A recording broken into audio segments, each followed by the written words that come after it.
We are on the second floor of the Sandy Spring Slave Museum here in Sandy Spring, Maryland, and we are in the Civil Rights and Slavery Room here at the museum. What we're looking at is the wall in which it shows many artifacts and photographs. Um, it's the aim of most of these objects and artifacts was that of ridiculing back Black folks. So you will see black face play scripts that show white minstrels and dancers. You will see Bull Durham, the tobacco advertisements, that is definitely exaggerating Black people, in their features, and you also see trade cards and, other items on this wall. As we move around in the room, you will then see how we have all these different implements that was used to, um, basically torture people and try to during slavery. So we have all types of shackles. We have a neck shackle, which is in the frame, with a picture of two men that shows you what it looked around the person's neck. We also have with on the wall, as you see, hand shackles, leg shackles. We also have on the floor another shackle that would go around your leg. Um, and it had a ball, like a ball and chain, and it would be attached to the person. These are other things just to, continue to try to control people. Also, a whip that's hanging on the wall.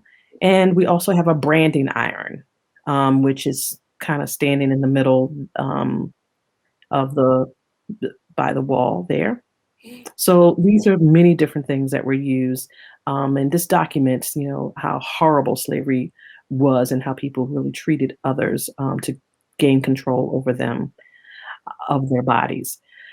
We keep moving into where we see two figures that are standing there that have robes on. These are KKK authentic robes. One is more grayish, or it probably was darker when it first was made, and then the other one's white, which is what most people might think of when they think of KKK. These have come from Ellicott City, Maryland, and these are authentic artifacts. And of course, this is during a time when, right after slavery, these different uh, terrorist groups really begin to flourish. And continuing around the room, we see on this wall, there's many different documents. Um, Many of them are connected with the slavery and inventories. So some of them actually show the names of enslaved people and who owned them, but it lists their age and the amount of money they were worth. There are other documents here on the wall that also represent, people giving people to someone in their will. Um, and we have quite a few documents that highlight the horrors of what people really did when they owned someone else as property. In this corner here, we have a few things. Within the little case is it shows a group of people in a coffle, and that's what basically when folks were captured. They were then, chained together, and they had one person who was in charge of that group, and they would walk, hundreds of miles to wherever they were captured to the shores and to board the ships to come to over here in the New World. Or um, we also have a lawn jockey. That is the little fella there standing. These This lawn jockey. You would see many of these in many people's yards.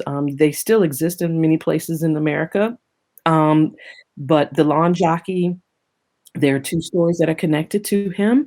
And, one has to do with, um, the first president, George Washington, having a young enslaved boy who was traveling with him during, while he was fighting, and one of the battles. and it was cold and it was freezing that day. And eventually, what happens? The young boy wants to go with George Washington across the river, but he told him to stay and watch the horses. When they returned, the little they called him Jocko, um, was frozen to death while holding the horses. So President Washington was pretty moved by this and commissioned to have some statue made in his likeness.